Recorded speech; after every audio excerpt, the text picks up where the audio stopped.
Mashall Lutten. I live in Tulsa, Oklahoma. So Mashall, you own a training company out here. What is it? Tell us about it. It's called the Defensive Shooting Academy. We've been around for about 14 years. I've been a cop for 20. I started shooting competitively about 15 years ago. Took classes from guys all over the country. Some are good, some are bad. And I started developing my own curriculum and started hiring instructors and training people, and thought it was kind of fun. So What do you got? Oh, you see, you got your gun bag here, and you got your cool little trailer and all this other stuff going on. all my crap. What do you bring out with you when you train a class on this? Oh my gosh. What do I not bring out? I have everything. You have to be self-sufficient when you're on your own company. I've got my own steel, my own targets, my own backers, my own staplers, paint, steel targets, paper targets. And you have to have 5 things for people that forget stuff. So I've got extra holsters, back pouches. I mean, you name it, I've got it. I carry a Glock 22C on duty. And so I train with the Glock whenever I'm carrying it on duty. So I try to stick with the same kind of weapons and train with the same kind of weapons I'm going to carry on a daily basis. So I compete with and I train with the Glock 17. I've got like 10 of them, and they're all pretty much the same. But change out the sights, no mag wells, just keep things very simple. I'm being left-handed. Everything's made for a right-handed person, so I want to be able to just do things as easy as possible. So, What kind of? Let's see this thing. Glock 17. Pretty much a stock 17, standard barrel. The only thing I do is change out the sights. These are Dawson Precisions. I like a contrast in the sights, high vis front sight. You can have a black rear or the contrasting rear green in the rear sight. You know, being left-handed, I don't really need a whole lot on this gun. You know, all the right-handed shooters will put an extended slide-lock release lever on there. Competition guns, a little grip tape on there to help my grip or keep the gun in my hands. But other than that, it's 3.5 pound connector. I'm good to go. So, have you found the contrasting sights easier to see as you get older? As I get older, yeah, being 46, yeah. Actually, it does help me. I want something that says, "Hey, dumbass, look at me," and that's what it does. I want to be able to see the front sight for sure. Let's get a good close-up here. Let's see what this looks like.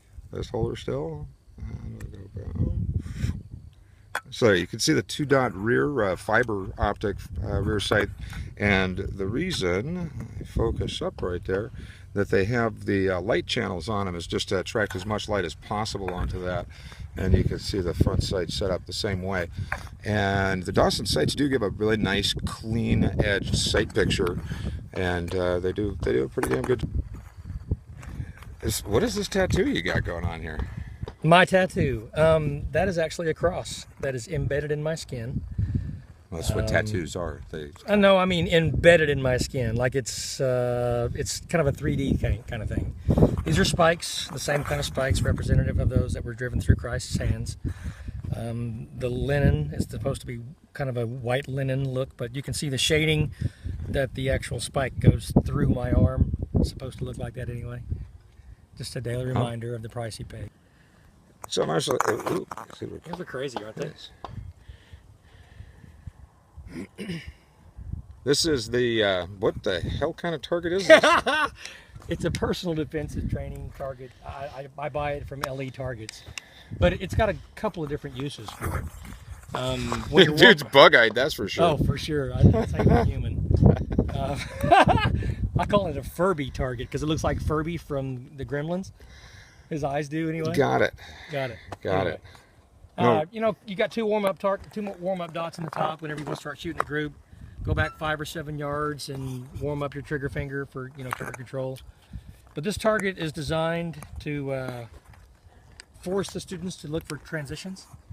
It's got 2 squares, 2 triangles, 2 circles. It's also got 3 numbers on, or 3 1s and 3 2s.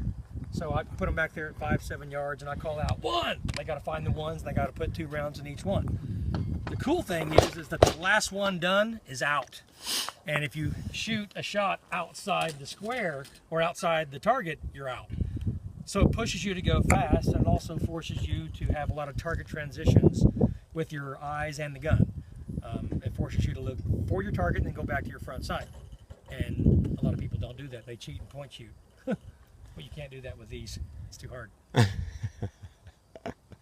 And I assume this is also considered politically correct. Who gives a shit about that? Apparently the target makers do. I guess it is. I don't know. I could give a flip. I got human silhouettes with faces and, you know, guns and people on there, because it is difficult to look a human being and press the trigger. But you got to be able to do it. You got to be able to do it. I mean, that's when you're training cops or you're training people for self-defense shootings and things like that. Shooting on paper targets ain't gonna do no good. Force on force is the only way to go. How do you do your force on force training? You use airsoft or sims? We use airsoft. We also use simunition guns. There's a couple different companies out there that are making marking cartridges. There's the real action markers. Hell, you can get it set up for an AR-15, and those hurt. But yeah, force on force is the only way to learn. Have you seen some of the issues I've seen, like with the true sim stuff and the markers, that you'll end up having people coming in flinching like the second or third run if they get lit up? They know they're going to get hit. They're like, oh God, no. Yeah. Yeah. Yeah. But I mean, learn through pain. That's because people always say, but well, how many actually can? Oh yeah. Truthfully. It probably, you know, it's a real sorting out of the men from the boys and the women from the girls kind of thing when that occurs. I mean, people talk all the time and say, well, I do this, well, I do that. When you put them in a real situation where they stick their freaking head out and they get shot in the freaking forehead, go ahead and do that again. They're going to learn not to do that, and they're going to pie the corners, they're going to work the angles, and they're going to figure out how to find their target before their target finds them. And that's the only way they learn, is by doing it wrong, I guess. I've always thought it was kind of humorous from the competition environment, you know, with the whole pie the target thing, and you've got to do it fast and all this other stuff. You either go dynamic or you go slow until everybody knows your ass is there. Yeah. You know, that was my rule. And because I found out it was incredibly easy to sneak up on cardboard when you have earmuffs on. I tell you what, you're on it every single time. Oh, It yeah. never, They never know you're coming. Nope. Never even turns around, does it? It doesn't. It doesn't. So, what's the name of your company? It's called the Defensive Shooting Academy. TDSA is what we're known by. TDSATulsa.com is the website. You can check it out on the web there. You can also reach him at 918-638-3345. And it's Mashall Lutten. He's down here in Tulsa having a good time and getting some good rounds down range. Hey, thanks, man. I appreciate that. Hey, not a problem.